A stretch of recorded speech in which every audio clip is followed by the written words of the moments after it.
So when you ask me about it, like I felt really, really bad to say, yeah, I was going to stomp your ass if, or try at least to stomp your ass if you didn't do business. The Undertaker and Shawn Michaels were two of the greatest performers who ever lived. But when these two men stood in the same ring, something darker took over. Pure hatred. This was not a normal wrestling feud. This was 13 years of broken bodies, wrecked backs, and one career that never came back. How does something like that even happen? How do two legends, two men who are worshipped by millions, end up doing this much damage to each other? The answer is not simple. It was not one bad night or one angry argument. It was a slow burn that lasted from 1997 all the way to 2010, and every time these two men crossed paths, the price went up. To understand why this rivalry turned so violent, you first have to understand how different these two men really were. Mark Calloway was the Undertaker. He was enormous. He moved slowly, and he never rushed. He did not need to. When he walked to the ring, the lights went out, and the whole building went quiet. He was built like a wall, and he hit like one. Power was his entire language. He would grab a man, lift him, and drop him, and that was the end of the conversation. Michael Hickenbottom was Shawn Michaels. He was the complete opposite. He was quick, he was athletic, he bounced around the ring like he was made of rubber. He threw his body into the ropes and into the walls and into anything solid, because that was how he told his story. He took punishment, and then he came flying back. He was flashy, loud, and he loved every second of the attention. One man was size and punishment. The other man was speed and drama. In wrestling, that combination is gold. A big, powerful man and a smaller man who bumps around for him is the oldest and best formula there is. Michaels gave The Undertaker something to throw. The Undertaker gave Michaels something to survive. But their personalities were just as different as their styles, and that is where the trouble started. The Undertaker believed in respect. He believed in doing things the right way and in protecting the business. Michaels in the 1990s believed in Shawn Michaels. He was cocky, he pushed people, he did not apologize, and he did not back down, even when backing down would have been the smart thing to do. Put those two men in the same company, and eventually something breaks. Put them in the same ring and it breaks faster. That break came in August 1997, at SummerSlam. The Undertaker was defending the WWF World Heavyweight Championship against Bret Hart. It was already a huge match, but the company added one more piece to make it bigger. Shawn Michaels was named the special guest referee. That decision changed everything. Michaels was under contract to call the match straight down the middle. He had to enforce the rules like a real official. No favorites, no games. For a man like Michaels, that was almost a punishment on its own. He was being told to stand there and be fair, while two of the biggest stars in the world fought for the top prize. He did not last. At the crucial moment, Bret Hart spat directly in Shawn Michaels' face. That was the trigger. Michaels lost his temper completely. He picked up a steel chair and swung it as hard as he could, straight at Hart's head. Hart ducked. The chair kept going, and it smashed into The Undertaker with sickening force. The champion went down. He had done nothing wrong. He had not started the fight. He had not spat at anybody. He was simply in the wrong place when Shawn Michaels lost control. And then came the part that made it unforgivable. Michaels was still the referee. He was still bound by the rules he had agreed to follow. Bret Hart covered The Undertaker, and Michaels had to count. He hesitated. He clearly did not want to do it, but he dropped his hand 3 times, and just like that, The Undertaker was no longer the champion. If the story had ended there, it might have been remembered as a terrible accident, a mistake, something two professionals could shake off. That is not what happened, because Shawn Michaels did not act sorry. He did not go looking for The Undertaker to explain himself. He did not try to fix it. Instead, he leaned into it. He acted like it was funny. He wore the arrogance like a jacket. He took an accident and turned it into an insult, over and over again, until the accident stopped mattering at all. That was the real spark, not the chair shot. The attitude afterwards. The Undertaker now had a reason, a real one. He had been robbed of a world title by a man who would not even pretend to care. And when you give a man like The Undertaker a reason, he does not shout about it. He does not run to a microphone and complain. He waits. He watches. And then he comes for you. Shawn Michaels had made an enemy out of the most dangerous man in the company, and he seemed almost proud of it. The company knew what it had. You cannot let something like that sit, so they made the obvious match. The two of them, one-on-one, no distractions.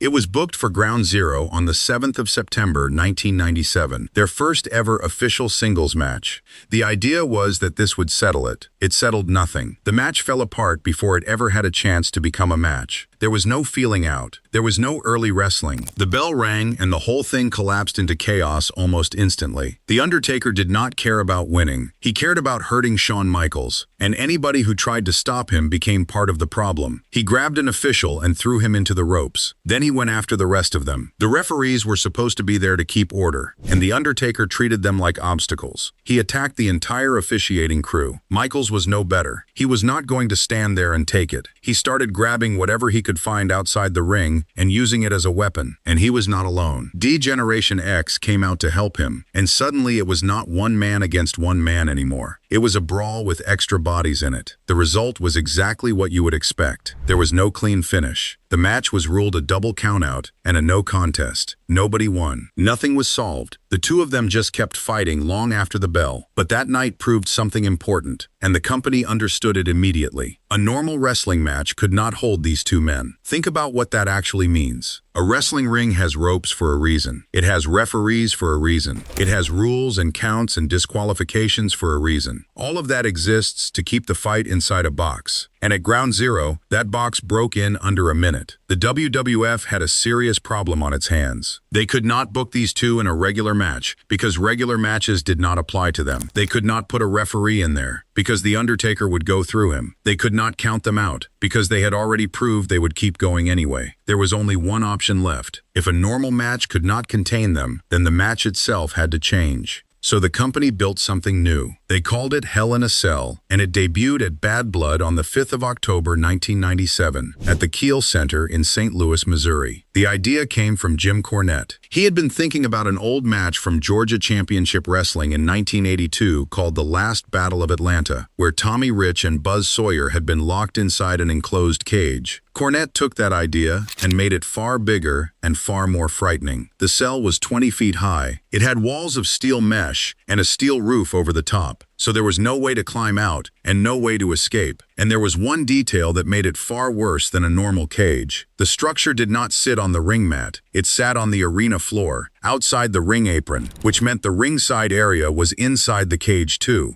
That was not a small change. In a normal cage match, if you get thrown out of the ring, you land on padding and the fight usually stops. Inside the cell, if you get thrown out of the ring, you land on concrete with steel walls on every side and nowhere to go. The cage was not there to keep people out. It was there to keep two men in until one of them could not stand up. They locked the door, and then it began. What followed changed hardcore wrestling forever, and it did it in the ugliest way possible. The Undertaker did not attack Shawn Michaels. He hunted him. That is the only honest way to describe it. He moved slowly and deliberately, cutting off every escape route, backing Michaels into corners he could not get out of. There was no urgency in him at all, and that was the most frightening part. He had all night, and when he caught him, he used the cage. He took Michaels' face and he dragged it across the steel mesh. He threw him into the walls. He rammed him into the structure again and again until the smaller man had nothing left to protect himself with. The cage was not scenery. It was a weapon, and The Undertaker used it like one. Michaels did what Michaels always did. He absorbed it. He threw himself into every impact and made it look worse than it already was, and it was already terrible. He bounced off the steel. He hit the floor hard. He kept getting up, because getting up was the only thing he had left, and every time he got up, The Undertaker knocked him back down. Blood started to show. Michaels' face was cut open, and once that happened, the whole match changed in tone. This was not a contest anymore. It was a beating that a crowd was watching in real time. Then came the moment that opened the cage. A cameraman inside the ring was taken out during the action, and he needed help. Officials had to unlock the padlock on the door so medical staff could get in and get him out. It was a small, believable detail, and it was far smarter than simply having someone kick the door open. But it also created a gap, and once the door was open, the fight left the cage. That was when Shawn Michaels made his worst decision of the night. He decided to climb. He went up the outside of the structure, and The Undertaker went straight after him. Two men, 20 feet in the air, on top of a steel roof, with nothing underneath them except the floor. There is no version of that situation that ends safely. They fought up there. And then Michaels lost his footing. He ended up hanging off the side of the cell, holding on with his hands, with his whole body dangling in open air. There was nothing below him. He could not climb back up. He could not let go. He was completely helpless, and everybody watching knew it. The Undertaker walked over and looked down at him, and then he stomped on his hands. Think about how cold that is. Michaels was already beaten. He was bleeding. He was hanging on for his life at the top of a 20-foot structure, and the Undertaker did not pull him up, and he did not walk away. He stamped on the fingers of a man who could not defend himself until those fingers let go. Michaels fell. He came down through the Spanish announce table, and the table exploded underneath him. That was supposed to be the end. It should have been the end. A man does not usually get up from a fall like that. The Undertaker climbed down, took Michaels back to where he wanted him, and had the cell locked again. He was ready to finish it. There was nothing left to stop him. And then the lights went out. The building went black. The music that played was not the Undertaker's. Paul Bearer walked out, and behind him came a man nobody in that arena had ever seen before. Kane. Glenn Jacobs made his debut that night, and he made it in the most direct way possible. He walked up to the cell, took hold of the steel door, and ripped it clean off its hinges. Then he stepped inside, stood face to face with his brother, and dropped him with a tombstone piledriver in the middle of the ring. Then he walked out and left him lying there. Shawn Michaels, bleeding and broken and barely conscious, dragged himself across the mat, put an arm over the Undertaker, and got the 3 count. He won, but look closely at what that win actually was. Michaels did not out-wrestle him. He did not out-fight him. He did not survive on skill or heart or strategy. He was destroyed for the entire match, dropped through a table from the roof of a cage, and then handed a victory by a man who had shown up to attack the Undertaker for his own reasons. That is the truth of Hell in a Cell. Shawn Michaels got his hand raised, and it cost him more than the loss ever would have. And here is the part that should worry you. This was still only the beginning. The Rivalry had already produced the most violent match the company had ever put on, and it was not finished. It had another twist waiting, and this one would not be a story. It would be real. Before we get to that, you need to understand what was happening away from the cameras, because the anger in those matches was not built out of nothing. The locker room in 1997 and 1998 was not a happy place. It was split, and the 2 men at the center of this rivalry were standing on opposite sides of that split. Shawn Michaels led a group called The Clique. It was him, Triple H, Scott Hall, Kevin Nash, and Sean Waltman. They were talented, they were close, and they had power. Real power. They had backstage influence, and they used it. They had a say in creative decisions that most wrestlers never got anywhere near. If you were in that group, doors opened for you. If you were not, you noticed. The Undertaker stood on the other side. He anchored a group called the Bone Street Crew, which included Yokozuna, The Godfather, Rikishi, and Savio Vega. That group stood for something completely different. It was built on old-fashioned locker room etiquette,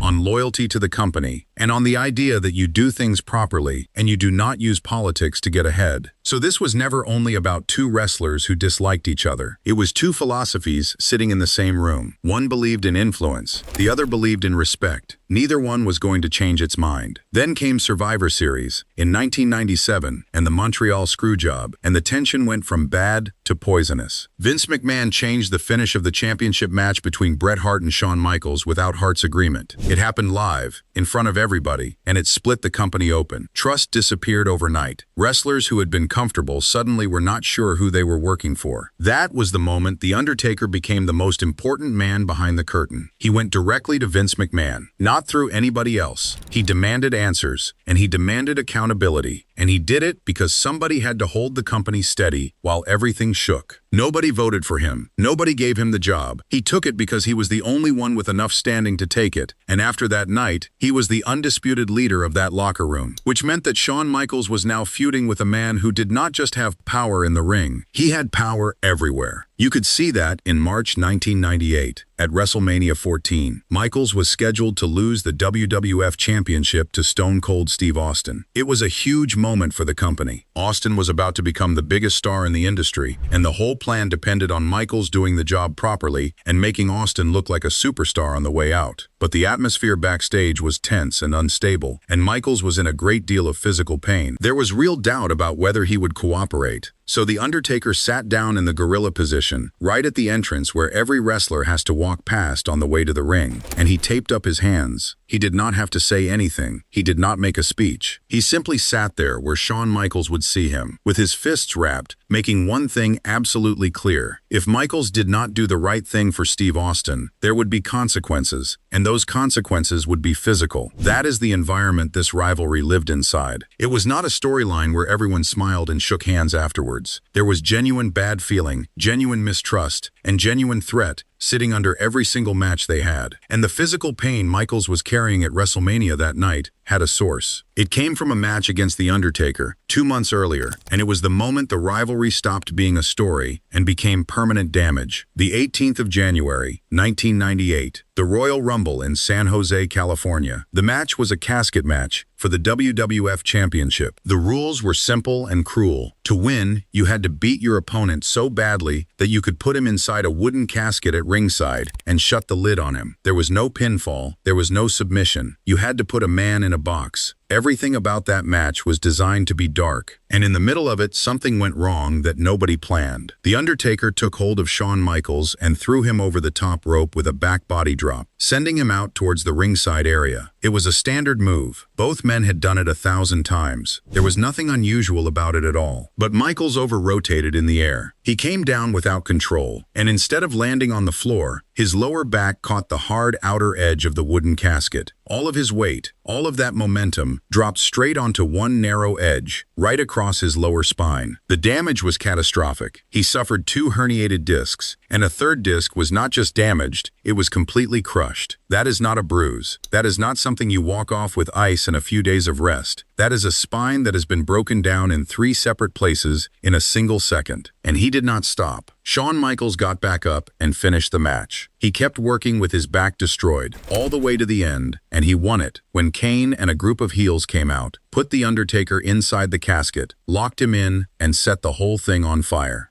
Then he went to WrestleMania 14 2 months later and wrestled again, in that condition, to hand the championship to Steve Austin. And then he was gone. The injury forced Shawn Michaels into retirement. Not for a few months, not for a season. 4 years. 4 years out of the ring, out of the business, out of everything he had built his entire life around, because of one bad landing in a rivalry that neither man was willing to walk away from. This is the moment the whole story changes. Up to this point, everything had been recoverable. Chair shots heel, cuts close. Even a fall through a table from the top of a steel cage is something a wrestler can come back from. But you cannot undo a crushed disc. You cannot rewind a spine. Their rivalry had finally produced something that could not be reversed. And the strangest part is that it ended with no conclusion at all. There was no final match. There was no handshake and no last word. One man simply disappeared, and the other one carried on without him. For a long time, that looked like the end of the story. The years that followed were quiet, and both men used them very differently. Michaels spent them rebuilding. He went through long, difficult rehabilitation on a back that many people assumed would never allow him to wrestle again. And somewhere in that process, he changed as a person. When he came back to competition in 2002, he was not the man who had swung that chair at SummerSlam. He had become a born-again Christian, and he left his old backstage reputation behind him completely. The arrogance was gone. The politics were gone. What replaced them was professionalism and pure ability. In the second half of his career, Shawn Michaels became known as the most reliable performer in the company. A man who could have a great match with anybody on any night. It was a genuine transformation, and it was earned the hard way. The Undertaker changed too, but he changed in a different direction. He went through several versions of himself. He had been the Lord of Darkness, then he became the American Badass, riding to the ring on a motorcycle, stripped of all the supernatural presentation. And eventually he pulled both of those men together into one, and the result was the Phenom. That version of The Undertaker was the most respected figure in the business, and attached to him was the single most valuable thing in wrestling. His undefeated streak at WrestleMania had grown into the biggest attraction the company had. Every year it got bigger. Every year the question got louder, and nobody could beat it. So by the middle of the 2000s, both men were still there. Both had survived. Both were better than they had ever been. Neither of them was the man who had fought in 1997 anymore, which raised a question that hung in the air without anybody saying it out loud. What would happen if these two men found each other again? The answer came in San Antonio, Texas, at the 2007 Royal Rumble. Nobody planned for it to be a moment. It was a Rumble match like any other. Michaels came in at number 23. The Undertaker came in last, at number 30. Bodies came and went. Edge went out. Randy Orton went out. And then there were two men left in the ring, and the building realized who they were. Normally, the end of a Royal Rumble is quick. Two men left, a few punches, somebody goes over the top rope, and it is finished. That is not what happened here. Instead, Shawn Michaels and The Undertaker stood across from each other and wrestled a complete match inside the Rumble. 7.5 minutes, uninterrupted, with nobody else involved. It opened perfectly. The Undertaker sat straight up, the way he always did. That slow, supernatural rise that made crowds gasp. And at the exact same moment, Michaels snapped up off the mat with his own kip-up, quick and athletic and full of life. Two signature moves, two completely different men, one shot. What followed was everything they had ever been good at. Counter after counter, neither man able to hold an advantage for long. Finishers thrown out, and finishers escaped. Near eliminations, where one of them was halfway over the rope with a hand on the floor and somehow got back in. The crowd went from watching, to roaring, to standing on their seats. It ended when Michaels went for a second sweet chin music, and The Undertaker caught him and dumped him over the top rope. The Undertaker won the Royal Rumble from the number 30 spot, the first man ever to do it. But the result was not the point. The point was that nearly a decade had passed. Michaels had a rebuilt back and 4 lost years. The Undertaker had been through 3 different characters and countless injuries. And the moment they touched each other, it was still there. The timing, the rhythm, the instinct for what the other man was about to do. Some things fade. That did not. The company noticed. The crowd noticed. And when the two of them opened the 2008 Royal Rumble together, as the first and second entrants, everybody knew what was being set up. There was only one place a story like this could go. It had to be WrestleMania. The 5th of April, 2009, Reliance Stadium in Houston, Texas. They did not present it as a grudge. They presented it as something bigger than that. It was built as light against darkness, and both men leaned all the way into it. Shawn Michaels came down from above. He was dressed head to toe in pure white, lowered from the ceiling in a beam of light, arms out, presenting himself as everything good and pure and virtuous.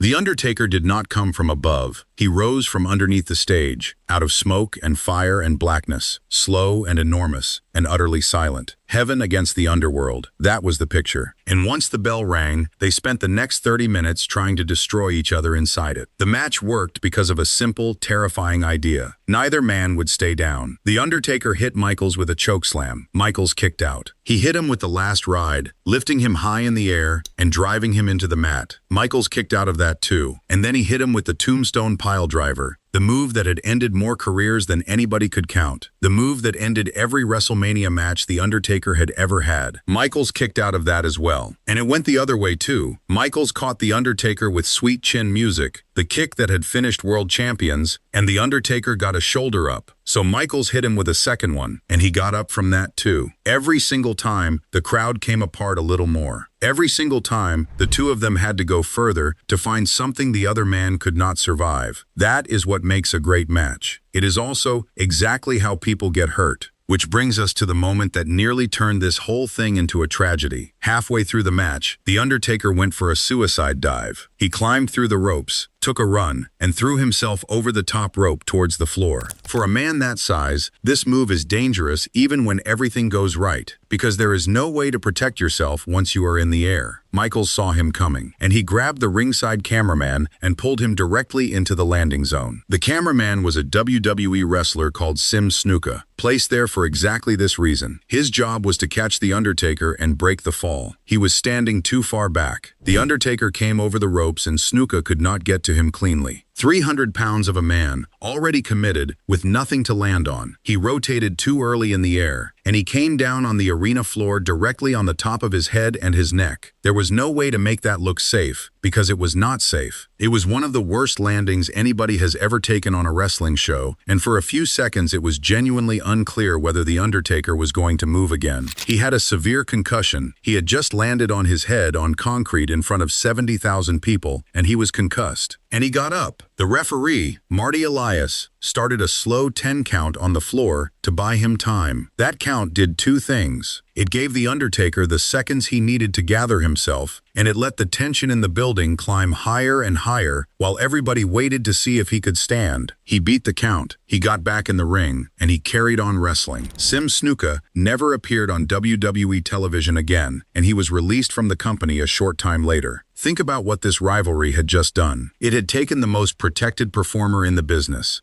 a man whose entire aura depended on being untouchable, and it had nearly ended him in a botched moment on the floor of a stadium. And the match kept going anyway, because neither man was willing to stop it. The finish came out of that same refusal. Michaels climbed to the top rope to hit a moonsault, throwing himself backwards through the air at the biggest gamble he had left. But The Undertaker read it. He saw where Michaels was going before Michaels got there. He caught him mid-air. He caught a flying man out of the sky, rotated him, and drove him into the mat with a tombstone piledriver at the 30-minute mark. 3 count. The streak went to 17-0, and Shawn Michaels lay on the mat and stared at the ceiling. Because here is the thing he now had to live with. He had done everything. He had kicked out of the chokeslam, the last ride, and the tombstone. He had hit the kick twice. He had gone as far as a human being can physically go inside a wrestling ring. He had been closer than anybody had ever been, and it was not enough. That is a specific kind of pain. Losing is one thing. Losing, after you have emptied yourself completely, with nothing left to give and nothing left to try, is something else entirely. Shawn Michaels should have walked away from that match proud. Instead, it broke something in him. He could not let it go. Most performers would have taken that match as the crowning achievement of a career. It was called one of the greatest matches ever held. He had gone 30 minutes with The Undertaker at WrestleMania and taken him further than anyone before him. Anybody else would have framed it and hung it on the wall. Shawn Michaels looked at it and saw a failure. In his mind, he had not been beaten. He had made a mistake. One error, one moment where he reached instead of waited. And that mistake had cost him the biggest match of his life. And once he decided that, he could not think about anything else. It stopped being about winning a wrestling match. It became about proving that the result had been wrong. That is where this rivalry turns genuinely dark. And it is important to be honest about who drove it there. The Undertaker had moved on. He was the world heavyweight champion. He had a career to run and other opponents in front of him. He was not chasing Shawn Michaels. Shawn Michaels was chasing him. Michaels asked for the rematch and The Undertaker said no. That should have been the end of it. Instead, Michaels decided that if The Undertaker would not give him the match, he would take away everything else until there was no choice left. So he interfered in the Elimination Chamber. He got himself into a match he had no business being in, found The Undertaker in the middle of it, and hit him with sweet chin music. The Undertaker lost the World Heavyweight Championship because of it. Read that again. A man cost another man a world title, deliberately, out of nothing but personal need. That is not competition. That is obsession. Michaels was not trying to be the best anymore. He was trying to correct history, and he was willing to damage somebody else's career to force the opportunity. It worked. The Undertaker agreed to the rematch, but he set a price. If Michaels wanted the streak so badly that he would sabotage a world championship match to get at it, then he would have to put up something equal. The Undertaker would risk his streak. Shawn Michaels would risk his career, win, and Michaels would have the thing he had chased for a year. Lose, and he was finished. No comeback, no farewell tour. Done. He accepted the terms almost immediately, without argument. The 28th of March, 2010, the University of Phoenix Stadium in Glendale, Arizona. The streak against Shawn Michaels' career. Main eventing WrestleMania above 2 World Championship matches,